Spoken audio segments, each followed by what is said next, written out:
السلام عليكم ورحمة الله وبركاته. ازيكم يا حبايبي؟ وحشتوني قوي قوي قوي يا احلى متابعين ليا في الدنيا.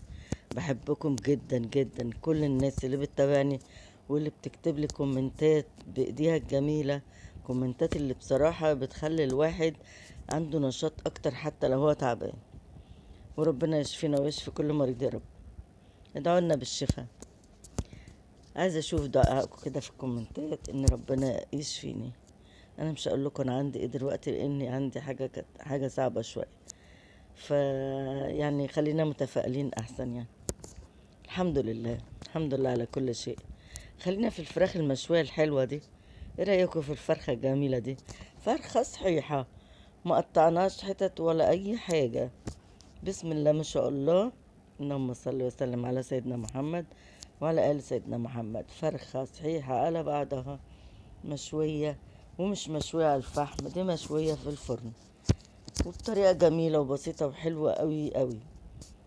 ايه بقى مكوناتنا الموجودة عندنا؟ طبعا الفرخة، هنا بصلاية، فلفل رومي، 3 طماطم كده قطعناهم مكعبات، معلقة زبدة أو سمنة، معلقة صلصة، 3 ليمونات كده حلوين محترمين، التوابل ملح وفلفل وكمون وسبع بهارات وبصل بودر وتوم بودر زي ما انتوا شايفين كده.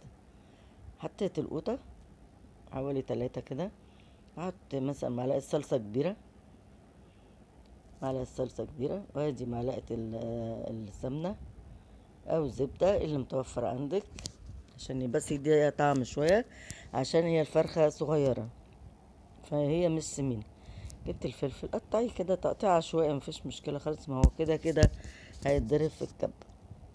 فلفلتين 3 كده زي ما انتوا عايزين. فلفلاية حراقة 2 3، طبعا ده بمزاجك، ده الفلفل ده اختياري. بصلاية قطعتها مكعبات اهي. احط التوابل بتاعتنا. فلفلاية انا خدت نصها، لان انا ماليش في الحراق زي ما قلت لكم قبل كده، خدت نصها بالظبط. بس كده، وابتدي اعصر ليمون. عندي 3 فصوص توم كان عندي في الفريزر. معلقة بابريكا، هنحط معلقة بابريكا برضو، بيخلي لونها احمر كده وجميل، وطعمها برضو بيبقى حلو زي ما انتوا شايفين كده. ونعصر طبعا الليمون، كله ايه على بعض. انا عصرت شوية كده من الليمون قبل الفيديو، وابتديت اعصر بقيته اهو. وحطيت بقى الكبة، انا بأثر بس في الايه عشان ما يبقاش في تطويل في الفيديو ويبقى حاجة مملة يعني. حطيت بقى الكبة على اسمه ايه اللهم صل على النبي، على الخلاط، وضربت كل المكونات اللي احنا حطيناها مع بعض. وحطيت نص معلقة جوز الطيب، برضو بتدي طعم حلو قوي. فرخة طبعا مغسولة ومنقوعة في مية النقع، والطرق اللي احنا اتعلمناها قبل كده اهي. وقطعتها من عند الصدر كده بالمقص او بسكينة، فتحتها بس كده، بس افتحيها من عند الصدر وتروحي فتحيها، يبقى الوركين كل ورك في ناحية، والصدرين كل صدر في ناحية. امسكي بقى الخلطة اللي عملناها دي وهندهن بيها. جبت بس السكينة وعملت فتحات كده في الورك بتاع الفرخة، وحتة كده في الصدر، عشان ايه المكونات دي والخلطة دي تخش بقى بجمالها كده، بليمونها، ببابا غنوجها، بكل حاجة كده تخش في الفرخة كلها وتديها طعم حلو. طبعا الليمون عامل أساسي في الشوي. ممكن لو عندك زبادي حط كوباية زبادي صغيرة، مفيش مشكلة خالص. أنا ما عنديش زبادي حاليا وأنا بعمل الفرخة، ما عنديش زبادي، فمفيش مشكلة خلاص، تطلع بقى جميلة برضو قوي قوي قوي. بحط بقى في الفتحات اللي أنا عملتها، بحط فيها الخلطة زي ما انتم شايفين كده اهو.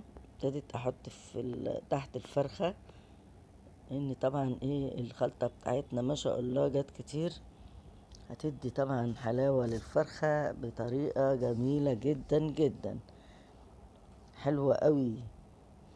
كل ما كانت الخلطة حبة كده محترمين.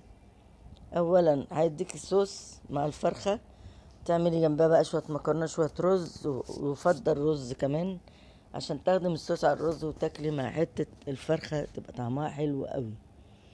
نبتدي ناخد بقى الفرخة بتاعتنا دي بجمالها كده على البوتاجاز، مش في الفرن، لا مش هنسويها في الفرن حاليا دلوقتي، بس احنا هناخدها زي غلوة كده، زي غلوة واحدة بس ايه على البوتاجاز كده، عشان ما ناخدهاش باردة كده نحطها في الفرن، هتاخد وقت طويل.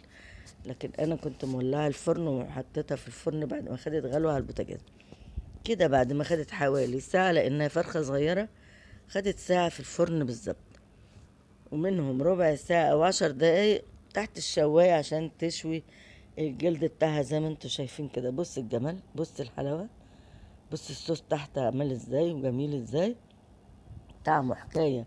الصوص ده لوحده احلى كمان من الفراخ، جربيها ودوقيه، بيبقى طعمه حلو قوي. ادي الفرخة حطيناها في طبق التقديم، وحط الصوص لوحده في طبق ناخد منه بالمعلقة على طول على ايه، على الرز على طول، هيبقى برضو طعمه حلو قوي. ما شاء الله الله اكبر. عايزين بقى ايه، اللي مشتركش في القناة لحبيبتكم ماما، اقول لكم اسمي ماشي، ماما سعاد، ماما سعاد تحطوا لها بقى، تعملوا لها اشتراك، شجعوني عشان القناة تكبر، والواحد برضو المعلومات اللي عنده كلها طبعا الحاجات الأصيلة بتاعت زمان والحاجات دي نطلعها بقى ونعلمها لكم يعني. وما شاء الله هتبقى حلوة قوي. لازم بقى احلى اشتراك، وتدوسي على الجرس على علامة الكل عشان يوصلك كل جديد، ودوسي لايك اكتر من مرة طبعا، فضلا وليس امرا، عشان برضو ايه يوصلك كل جديد ويوصل لعدد اكتر من المشاهدين. وبألف هنا وشفا على قلبك يا حبايب قلبي قلبي قلبي. والسلام عليكم ورحمة الله وبركاته.